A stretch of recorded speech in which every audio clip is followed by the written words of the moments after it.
पूर्ण ऑक्सीजन है और जहाँ पूर्ण निर्भयता के साथ पशु पक्षी और एकदम वातावरण शुद्ध रहता है, वहाँ उस जंगल में साधनाएं सिद्ध होती है। मैंने ये साधनाएं विंध्यावासिनी में देखी है, श्रीशैलम के जंगलों में देखी है, मैंने बहुत सारे जंगलों में साधनाएं संपन्न की है। आज मैं आपके सामने खड़ा हूँ और ये कह सकता हूँ दावे के साथ कि हम अगर अपने योग्य गुरु के मार्गदर्शन में गुरु मंत्र जप करते हुए गुरु सेवा, मुझे आज भी एक ही बना रहता है, मैंने गुरु जी को क्या दिया। गुरु जी ने सब कुछ मुझे दिया, लेकिन गुरु जी ने मैंने क्या दिया। हर रोज इस प्रार्थना, मेरे गुरु जी को कब मैं सोने का सिंहासन बनाऊंगा, मेरे गुरु जी के परिवार को कब सुखी शांति से रख सकूंगा, मेरे गुरुवार के परिवारजनों को इस आपको ये पंडाल बनाने के लिए मेरे जो सहायक यहाँ जिन्होंने पंडाल बनाने की क्रिया की, मैं एक एक का नाम लूँ तो आप देखेंगे सुबह शाम 24 घंटे काम किए हैं। वो गुरु के प्रति उनकी सेवा ऐसी निष्ठा हो कि उन्हें गुरु जी उनको ऐसी कृपा करे कि वो धनवान ऐश्वर्यवान हो, जिन्होंने ये कार्य किया है। केवल एक कहने पे 2 महीने में ये सारा पंडाल तैयार हुआ। जिनकी सेवा है आगे जिन्होंने किया है, मैं एक एक का नाम बाद में लेकर, ऐसी गुरु सेवा निष्ठा के साथ करने वाले आज आप पंडाल के नीचे बैठे हुए हैं। ये केवल 1.5 महीने का कार्यक्रम है जो हमने पंडाल पूर्ण तैयार करने के लिए लगा। और आपके सामने आप बैठे हैं, या सामने का रहने का घर भी हो या फिर यज्ञ कुंड हो। हमारे रवि भैया है, उन्होंने भी इसके लिए कहा है, हम ऐसा नहीं कि मेरे इन सारे लोग, ये सेवा खाली नहीं जाएगी। 7 जन्मों तक भी गुरुजी उनको कभी भूखे नहीं मरने देंगे, ना कभी असमर्थ मरने देंगे। ये मेरा वादा है जिन्होंने गुरु निष्ठा के साथ किया। हर क्षण ये मेरी सोच रहती है कि मैंने गुरु को क्या किया। मैं गुरु के पास से अगर एक कृपा भी लेता हूँ, आज मैंने गुरु का एक अन्न का घास खाया तो मैं कहता हूँ कि मैंने गुरु जी को क्या दिया। गुरु जी ने मुझे इतना ऐश्वर्य दिया, सब लोग पाँव पर, सब लोग देख रहे हैं मुझे, मैंने गुरु जी के पास से लिया तो मैंने गुरु जी। ये प्रश्न मेरा हर बार चलता है।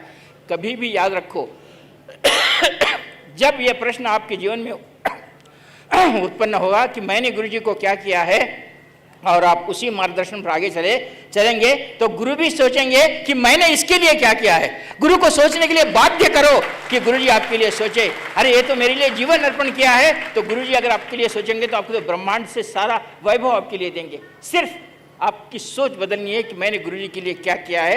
आप ये सोचकर गुरुजी का कार्य करते रहो तो गुरुजी आपके लिए कहते हैं कि इसने मेरे लिए किया है, मैं इसके लिए क्या करूं। और गुरुजी जब सोचते हैं तो वो तो पहाड़ अपने पास रखे हुए हैं, तुम्हें देने के लिए उनके पास कुछ कमी नहीं, अपने पास ही देने के लिए उनके लिए कमी है। हम इस बात को सोचें।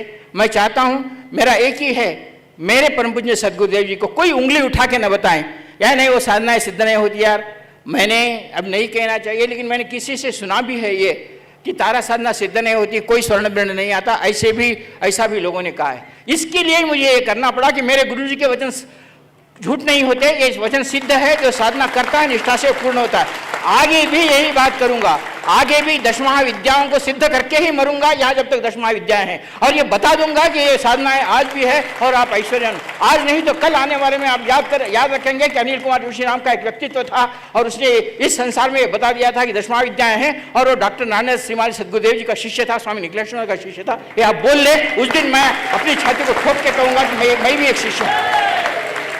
हर क्षण हमारा यही इस क्षण में बदले कि मैं गुरु जी के लिए क्या किया हूँ। बस ये तुम सोच रखो और गुरु जी के लिए करते रहो। गुरु जी तुम्हारे लिए करेंगे कि ये मेरे लिए करता है, मैं इसके लिए क्या करूँ। और गुरु जी का देना हमारे लिए बहुत कुछ होता है। हम ये नहीं सोचे कि देने से पहले मेरे बच्चों का क्या होगा। आप छोड़ दो उसकी चिंता, तो गुरु करेंगे, गुरु देखेंगे उनके लिए क्या करना है। इन सभी साधकों ने जो यहाँ आपके सामने खड़े हैं, ये सभी लोग भी, हम वो बमलेश्वरी के पास डोंगरगढ़ में जो साधना कहते हैं, इन सभी लोगों ने उन साधना का स्वर्ण देखा है। मैं इन सभी को आशीर्वाद देता हूं कि आगे भी ऐसी ही साधना करते रहें और लोग एक प्रेरणा स्तोत्र बने और निर्मल भी उनको बहुत ही प्रेरणा प्रदान करें, ऐसी आशा करता हुआ सभी को आशीर्वाद प्रदान करता हूं।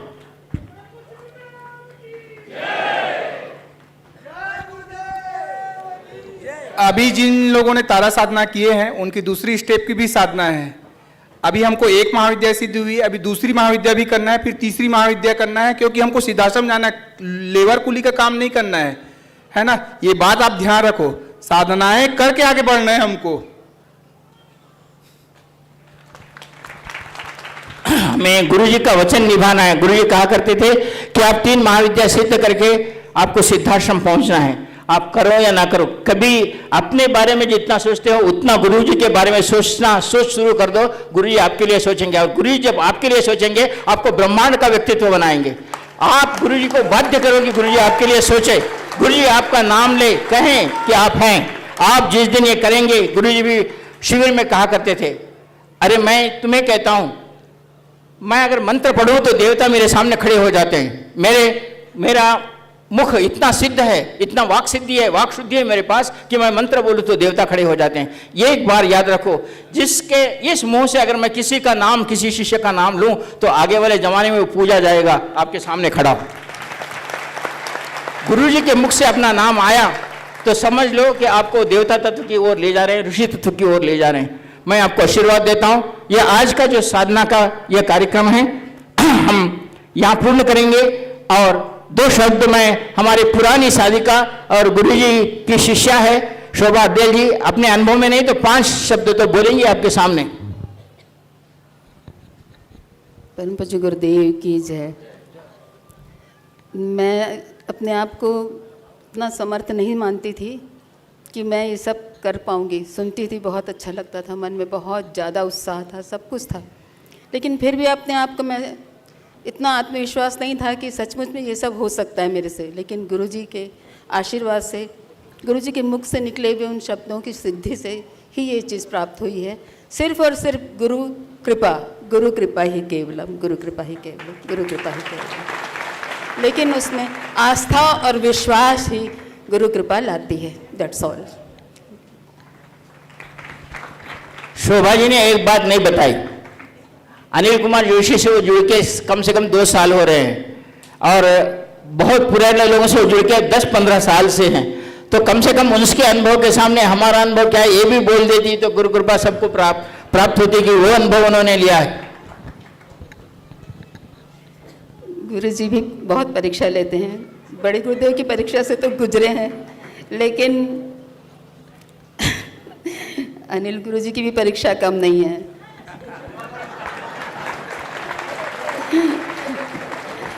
मुझको तो इतना भ्रम हो गया था, मेरे सामने चीज़ थी और मुझे दिखाई नहीं दे रहा था। गुरु जी मेरे को पकड़ के ले गए, बोले बार बार बोलती नहीं हुआ, बार बार बोलती नहीं हुआ, दिखता नहीं है, देख क्या है सामने। सचमुच में मुझे नहीं दिखा था, मुझे समझ में नहीं आ रहा था, क्योंकि मुझ में अपने आप में विश्वास नहीं था कि सचमुच में मैं ये कर सकती हूँ, मैं कर सकती। गुरु जी के ऊपर तो विश्वास है। गुरु जी शर्मिंदा हो रही थी कि मैं बार बार, मेरे को बोलना पड़ रहा है, बार बार बोलना पड़ रहा है, और गुरु जी बार बार पूछते हैं, मैं बार बार सिर हिलाती हूँ नहीं। लेकिन जब गुरु जी ने दिखाया तो मुझे इतना लज्जित महसूस हुआ कि मैं बता नहीं सकती कि मैं इतना भी सामर्थ्य नहीं है कि देख सकूँ सामने चीज़ है। सचमुच में ये अद्भुत, मैं उनके सामने जाने के लायक भी नहीं थी कि मैं अब कैसे जाऊँ चरण स्पर्श करने। बहुत हिम्मत करके 2 घंटे बाद गई। क्या बताऊँ, वो अनुभव बहुत ही अद्भुत है। और उसके बाद, उस समय तो समझ में नहीं आया, शून्य था दिमाग। बाद में महसूस हुआ कि सचमुच में कुछ मिला है। गुरु कृपा किसको कहते हैं समझ में नहीं आता जल्दी से, धीरे धीरे धीरे धीरे वो चीज़ महसूस होती है। बड़े गुरुदेव के सामने तो सचमुच में ऐसा ही था, मैंने कभी नहीं मांगा। उन्होंने कहा मांग क्या चाहती है, लेकिन मैंने सिर्फ उनके चरणों में स्थान मांगा था, वही सिद्ध हुआ है। गुरुजी हमेशा साथ में हैं, लेकिन आप जानते हैं सभी लोग कि सांसारिक जीवन में जीव इतना उलझा रहता है, इतना उलझा रहता है कि सामने सब चीज़ है, विश्वास है, सब कुछ है, लेकिन फिर भी समर्पण उतना नहीं आता, उतना टाइम और चीज़ों के लिए निकल जाता है, लेकिन इस चीज़ के लिए नहीं निकल पाता। गुरुजी ने मुझे बहुत ज़्यादा, उनके शब्दों से मुझे हिम्मत आई और मुझे यहाँ ऐसा स्थान मिला कि लगा कि हाँ कर सकते हैं। घर में बैठ के सचमुच में बहुत मुश्किल है, और इस उम्र के पड़ाव में अब जंगल में भी जाना बहुत मुश्किल है, लेकिन फिर भी मैंने हिम्मत की। और अरुण मेरा गुरु भाई, छोटा बेटा ही जैसा है मेरा, वो मेरा भैरव है, वो उसने मुझे जंगल में साधना करवाई और मेरा अनुभव बहुत ज़्यादा, और सचमुच में भय निकल जाए। मैंने पहले थोड़ा सा भैरव मंत्र जाप किया था, गुरुजी के आशीर्वाद से जो मिला था कि मेरे पर भय नहीं होना चाहिए। बहुत भयानक जंगल है वहाँ पर, शांति भी है, लेकिन अद्भुत उसका अनुभव है, बता नहीं सकती मैं। लेकिन जंगल में साधना करने का श्रेय मेरे छोटे भाई अरुण को जाता है। गुरु कृपा से, गुरु जी के आशीर्वाद से हमें हर समय मैंने गुरु जी की उपस्थिति महसूस की। बहुत डरावना अनुभव था वहाँ का, लेकिन गुरु कृपा रही और वो मुझको डर नहीं लगा। ये दोनों भाई जो अरुण और एक और हमारे गुरु भाई उमाकांत, वो दोनों एकदम भैरव के जैसे साथ में थे, एकदम भैरव के जैसे साथ में थे। और पूरे समय मैंने महसूस किया गुरुजी की उपस्थिति को, पूरे समय मैंने महसूस किया। और सचमुच में वहाँ तो अनुभव नहीं हुआ, वहाँ तो प्राप्ति नहीं हुई, अनुभव तो बहुत ज़बरदस्त था, प्राप्ति नहीं हुई, लेकिन गुरु चरणों में यहाँ पर स्थान मिला मुझे और मैंने यहाँ प्राप्त किया। आप सब भी विश्वास रखिए, गुरु चरणों में विश्वास के अलावा हिम्मत नहीं आती, भय नहीं जाता और प्राप्ति भी नहीं होती। जय गुरुदेव।